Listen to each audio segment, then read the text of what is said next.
Welcome बच्चों, welcome to my channel. आज हम करेंगे प्रोबेबिलिटी। प्रोबेबिलिटी का मतलब क्या होता है, हिंदी में इसे बोलते हैं हम प्रयाक्ता। प्रयाक्ता कैसे निकालेंगे? प्रोबेबिलिटी मतलब मेरे पास एक सिक्का था, मैंने उछाल दिया, तो क्या आ सकता है? एक ऊपर हेड होता है, एक टेल। हम जैसे शर्त लगाते हैं कि अगर कॉइन है वो मैंने उछाला, अगर हेड आ गया तो मैं खेलूंगी फर्स्ट टीम में, और अगर नहीं आया तो दूसरी टीम खेलेगी। तो ये प्रयाक्ता है, प्रोबेबिलिटी है कि पॉसिबिलिटी है। मैं मौसम को देख के बोल रही हूँ कल बारिश हो सकती है। कैसे बोल रही हूँ? जैसे वेदर को देखकर, वेदर फोरकास्टिंग जो है वो प्रोबेबिलिटी पे ही चलता है कि हम मानने लगाते हैं कि ऐसा हो सकता है। तो ये है आपकी प्रोबेबिलिटी या फिर प्रयाक्ता। अब हमें समझ में आ गया प्रयाक्ता। अब सिक्का उछाला, तो सिक्का जब हमने उछाला, जो हमारे पास कॉइन था, जब हमने कॉइन उछाला तो उसमें या तो आता है हेड, एक बार उछाला तो, या तो आता है टेल। ठीक है, उछाल लिया तो हेड और टेल। ठीक है, अब ये एक बार उछालने पे आ रहा है हेड और टेल। मैं कहा अगर हेड आ गया तो मैं खेलूंगी या कोई और खेलेगा। तो मान लो प्रोबेबिलिटी, प्रयाक्ता, कुछ हेड आने की प्रयाक्ता। तो हेड जो आया वो कितनी बार आया है? एक बार। और यहाँ कितनी, अगर एक बार उछाला सिक्का तो क्या आ रहा है? हेड और टेल। तो ये टोटल कितने हो गए? 2। तो प्रोबेबिलिटी का फॉर्मूला हम डिराइव करते हैं, दैट इज, नीचे आ जाएगा आपके टोटल फेवरेबल आउटकम। जो टोटल आउटकम्स आए हैं, जितने बार सिक्का उछाला, एक बार उछाला तो आपका आ गए 2, टोटल आउटकम। ये हो गया आपका टोटल आउटकम। ऊपर क्या आएगा? फेवरेबल आउटकम, जो चाहिए। फेवरेबल मतलब मैं क्रिकेट पहले खेलूंगी या आप क्रिकेट पहले खेलोगे। तो भाई मैंने बोला हेड आया तो ही खेलेंगे। जैसे आपने बोला कि भाई मैं सिक्का उछाल रही हूँ और मेरा हेड आया है तो मैं खेलूंगी पहले, तो हेड आया है वो एक ही बार आया है, तो वो फेवरेबल आउटकम हो गए। वो आपके मन चाहे आउटकम, उसे जो चाहिए वो आ गया है, दैट इज योर फेवरेबल। नीचे आएगा टोटल आउटकम। तो ये है आपकी प्रयाक्ता। प्रयाक्ता का फॉर्मूला हो गया फेवरेबल आउटकम डिवाइड में टोटल आउटकम। अब आता है कि कल ये बोल दिया मैंने कि ये इवेंट मतलब साल में हम बोलते हैं 365 दिन है, ये हमको पता है। तो इसमें कोई ना कोई एक दिन ऐसा होगा जो बर्थडे आएगा ही आएगा। किसी ना किसी का तो बर्थडे आएगा ही। पूरे साल में एक बार बर्थडे हमारा आता ही है, यानी वो होना ही होना है। तो ऐसे इवेंट्स को, जैसे 365 डेज में अगर मेरा बर्थडे आ रहा है तो उसे बोलते हैं, मतलब वो पक्के से आएगा, वो पक्के से पॉसिबल है, तो उसको बोलेंगे हम पॉसिबल इवेंट। क्या बोलेंगे हम इसको? पॉसिबल इवेंट, संभव event, possible event. Possible event जिसकी प्रयाक्ता क्या आ जाए, उसकी प्रयाक्ता क्या आ जाए? एक आ जाए, वो क्या कहलाएगा?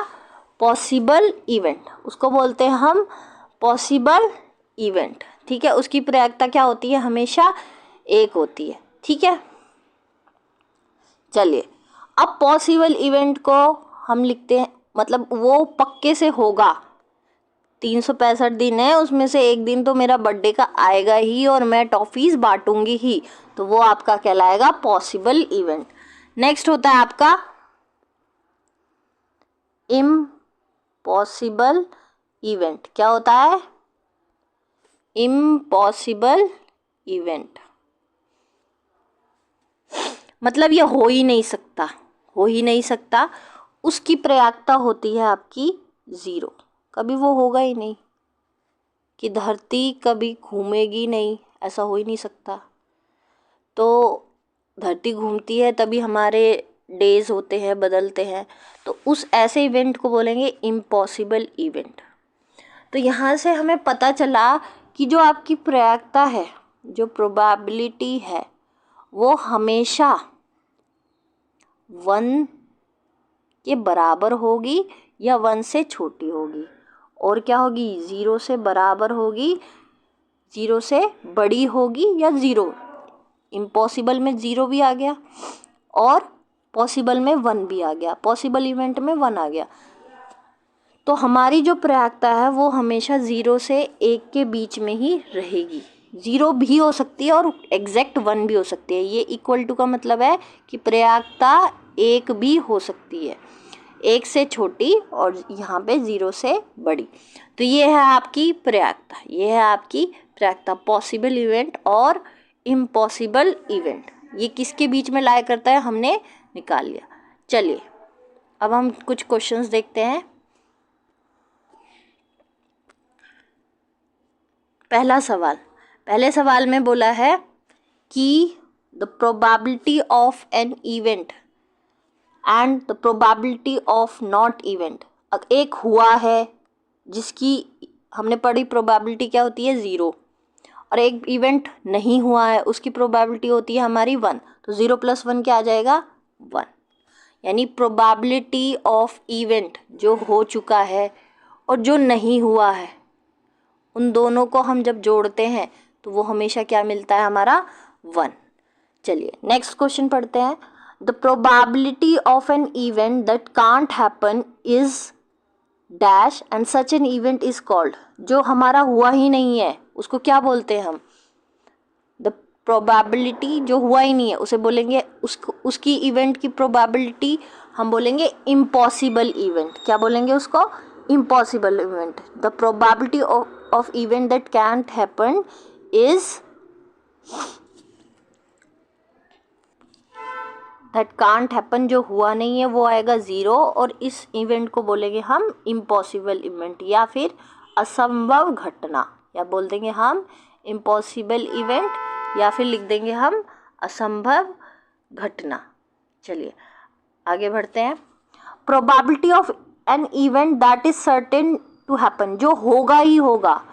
365 दिन में से एक दिन आपका बर्थडे आएगा ही आएगा, वो क्या है, उस प्रोबेबिलिटी लिखेंगे हम 1। और इस इवेंट को क्या बोलते हैं हम, इस इवेंट को बोलते हैं हम पॉसिबल इवेंट, संभव है, पॉसिबल इवेंट है, संभव है। चलिए आगे बढ़ते हैं। Next, sum of probability of all elementary events of an experiment is, कोई भी घटना घटेगी उसकी प्रोबेबिलिटी सम क्या होगी, एक घटना घट रही है एक नहीं घटी, उसकी सम कितना होता है, हमेशा 1 होता है। एक घटना घटी एक घटना नहीं घटी, उसका सम कितना आएगा, हमेशा 1। Okay, probability of an event is greater than और इक्वल टू। प्रोबेबिलिटी मैंने अभी बताया था आपको, प्रोबेबिलिटी हमेशा कितने से बड़ी होती है, 0 से बड़ी और 1 से छोटी। तो यहाँ पे क्या आ जाएगा, इज ग्रेटर देन और इक्वल टू, ग्रेटर बड़े होती है 0 से और लेस देन इक्वल टू 1। हमेशा प्रोबेबिलिटी 0 और 1 के बीच में होती है। चलिए एक और ये क्वेश्चन देखते हैं हम, अब हम क्वेश्चन नंबर 1 को कंप्लीट कर लिया। नेक्स्ट क्वेश्चन नंबर 2 में आपको इक्वली लाइकली, यानी कि जो चांसेस 50-50% है वो आपको बताने हैं कौन से इक्वली लाइकली आउटकम है, उस हिसाब से आप करोगे। अब देखो ये क्वेश्चन नंबर 4 देखो, which of the following can't be the probability of an event. कौन सी, ये क्वेश्चन, ऐसे क्वेश्चन आते हैं एग्जाम में कि एमसीक्यू में पूछ लेगा कि क्यों ये प्रोबेबिलिटी नहीं हो सकती। देखो ये आया 2/3, हमें पता है प्रोबेबिलिटी हमारी 0 से बड़ी और 1 से छोटी होती है। अब मान लो आपके पास एक इवेंट है, प्रोबेबिलिटी ऑफ इवेंट दिया है आपको 1, ठीक है। अब 0 से 1 के बीच में होती है, अब पहली प्रोबेबिलिटी कितनी दे दी आपको, 2/3। दूसरी प्रोबेबिलिटी क्या दे दी, -1/5। तीसरी प्रोबेबिलिटी कितनी है, 15%। कितनी है, 15%। 15% का मतलब होता है 15/100। नेक्स्ट क्या होता है, 0.7। 0.7 का मतलब क्या होता है, 7/10। अब सारी तो हमें अलग सी दे रखी है, कोई परसेंटेज में दे दी, कोई माइनस में दे दी।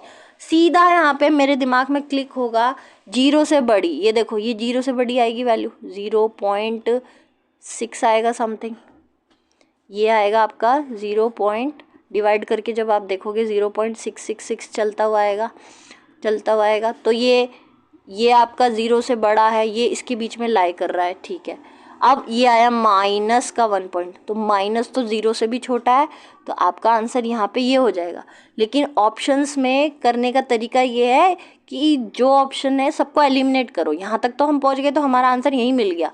अब देखो, ये 15/100 है, तो इसका मतलब 0.15 है। ये भी 0 और 1 के बीच में लाई करता है, तो ये भी प्रोबेबिलिटी है। 0.7 है, ये भी 0 और 1 के बीच में लाई करता है, तो ये भी प्रोबेबिलिटी है। तो आपका आंसर ऑप्शन नंबर बी हो गया। आपका ऑप्शन कौन सा हो गया, बी। होप आपको समझ में आया होगा कि प्रोबेबिलिटी, चलिए एक बार रिकैप कर लेते हैं कि प्रोबेबिलिटी क्या होता है, favourable outcome divided by total outcome, जो हमने यहाँ देखा। दूसरा, हमने प्रोबेबिलिटी कैसे कैलकुलेट करी कि जो प्रोबेबिलिटी है वो हमेशा 0 to 1 के बीच में लाई करेगी। जो प्रोबेबिलिटी, जो घटना घटेगी उसको बोलते हैं हम 1। जो घटना नहीं हो सकती उसको बोलेंगे 0। जो घटना असंभव है, वो घटना हो ही नहीं सकती, तो वो हो गई 0। तो जब इन दोनों के बीच में प्रोबेबिलिटी लाई करती है, उसको बोलते हैं हम प्रोबेबिलिटी ऑफ दैट इवेंट। उसको बोलेंगे हम प्रोबेबिलिटी ऑफ एन इवेंट। तो हमें पता चल गया कि प्रोबेबिलिटी कौन सी होती है, प्रयागता कहाँ होती है। चलिए एक और क्वेश्चन करेंगे अभी।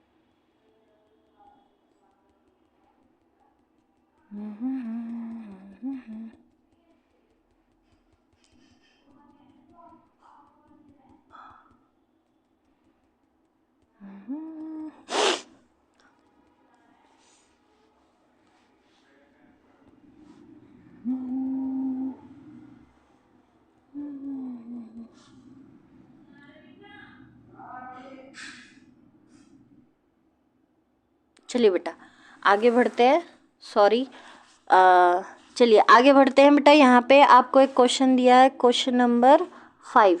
प्रोबेबिलिटी ऑफ इवेंट क्या दे रखी है आपको, 0.05।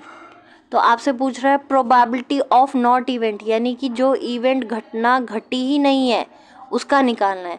तो हमने फॉर्मूला क्या पढ़ा था कि प्रोबेबिलिटी इवेंट जो हो गया है प्लस में प्रोबेबिलिटी जो नहीं हुआ है, उन दोनों का सम क्या होगा, 1। क्या होगा, 1। तो ये दोनों का सम क्या, यानी कि प्रोबेबिलिटी ऑफ नॉट इवेंट जो आ जाएगा वो आ जाएगा आपका 1 minus probability of that event, that is 1 minus 0.05। तो आपको 1 में से 0.05 माइनस करोगे आएगा 0.95। पॉइंट का डेसिमल में कंफ्यूजन है, तो 1.001 को हम कितनी बार भी लिख सकते हैं, 0.05। ठीक है। अब 10 में से 5 गया 5, 10 में से 5 बचा 5, ये कितना हो गया 9, 0.95 आपका आंसर हो गया। चलिए अब आपको, होप आपको समझ में आ रहा होगा। कुछ भी आपको डाउट है आप कमेंट में टाइप कर सकते हैं। चलिए, hope you will do better in your pre-board exam. All the best. Thank you.